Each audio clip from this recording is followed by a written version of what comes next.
Get out. Get off this property right now." The words tore through the evening air like thunder.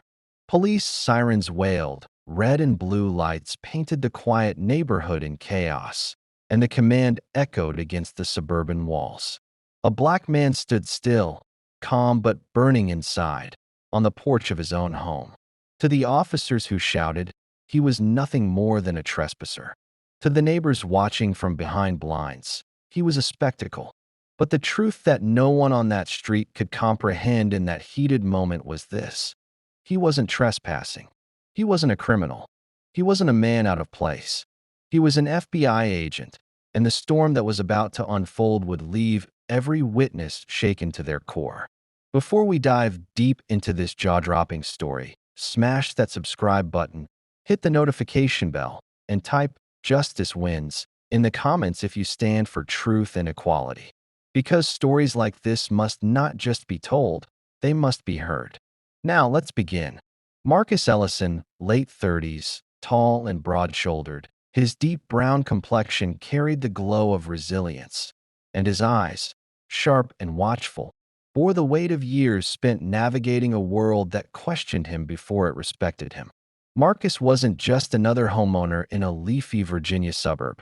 He wasn't just another face in the crowd. He was an accomplished federal agent, a protector of law and order, a man who had sworn his life to justice. Yet, on this evening, dressed in a crisp white shirt with the sleeves rolled to his elbows, his tie loosened after hours in the field, Marcus did not look like power. He looked like a man returning home.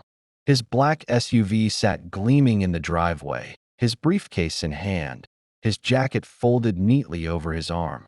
His steps were measured, his mind tired but steady, as he walked across his lawn and approached the porch of the home he had bought, the sanctuary he had built brick by brick with sacrifice, discipline, and vision.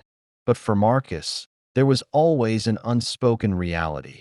No matter the badges he earned, no matter the ranks he climbed, to some eyes he would always be suspect first, man second.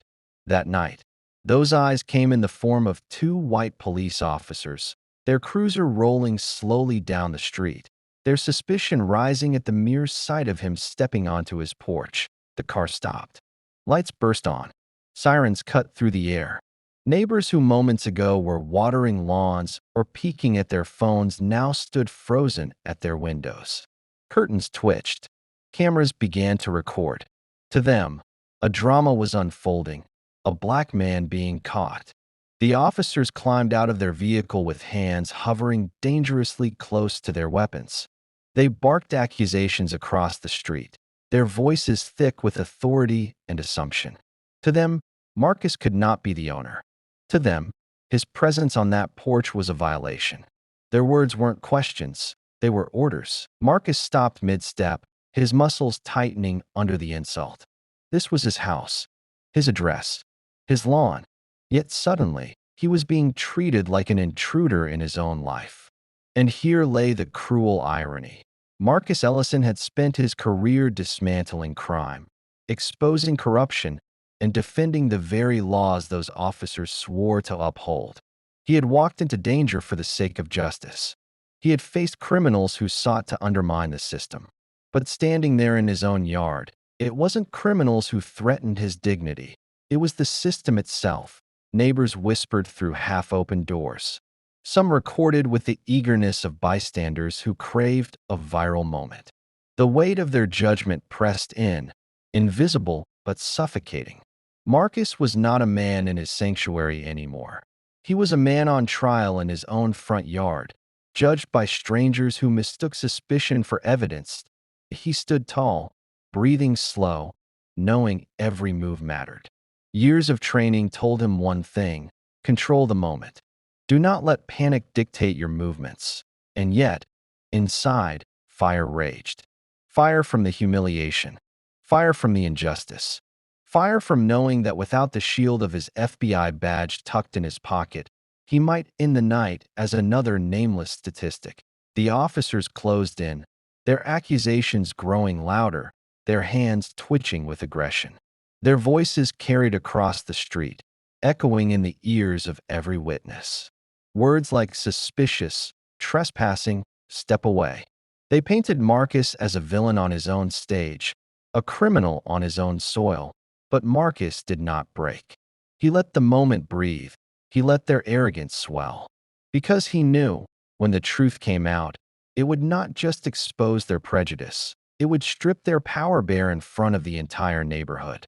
The story unfolded in layers of humiliation and power. Marcus raised his hands, deliberate and slow, not out of guilt, but out of survival. His voice calm, his tone firm, he declared his identity, not as a trespasser, not as a suspect, but as a man who lived here, a federal officer who carried a badge of authority greater than theirs. But they didn't listen. They didn't want to. His words were drowned by their assumptions, his truth silenced by their arrogance.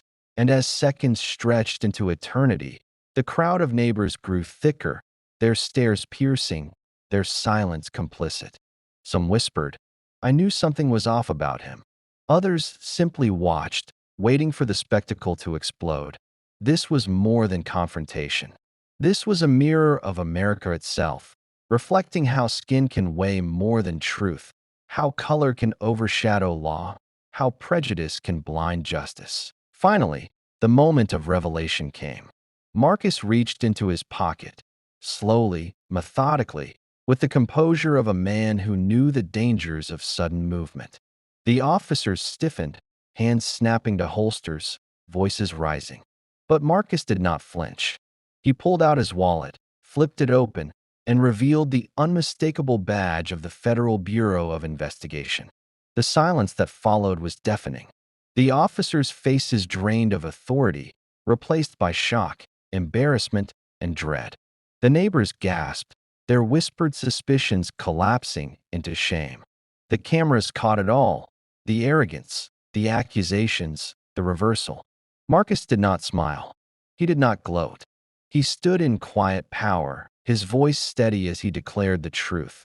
This was his house, his property, his life, and they had profiled him, criminalized him, humiliated him, all because they could not see beyond the color of his skin. The officers stammered excuses, voices quivering with the fragility of men exposed. They spoke of calls, of just doing their job, of misunderstandings.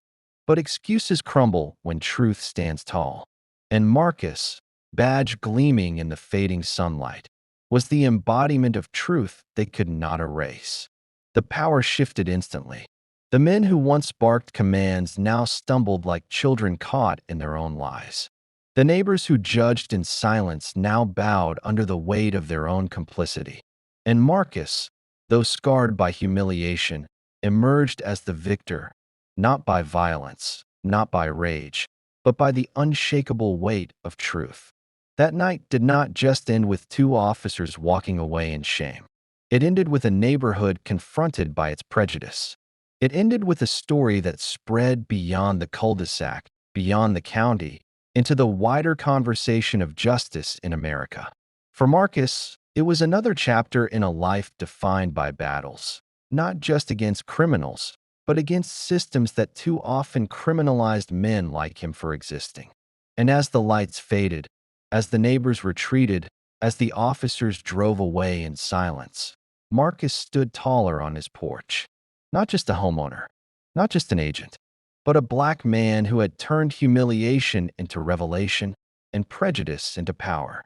This is the truth too many live every day, targeted, profiled, humiliated, without the power to fight back. But tonight, Marcus's story reminds us, truth cannot be buried, and justice cannot be silenced. If you believe his story deserves to be told far and wide, hit that subscribe button right now, like this video, and drop a comment saying justice wins. Because here, we don't just tell stories. We expose injustice. We give voice to the silenced. And we will keep going until the world changes. Stay tuned, because the next story might be the one they never wanted you to hear.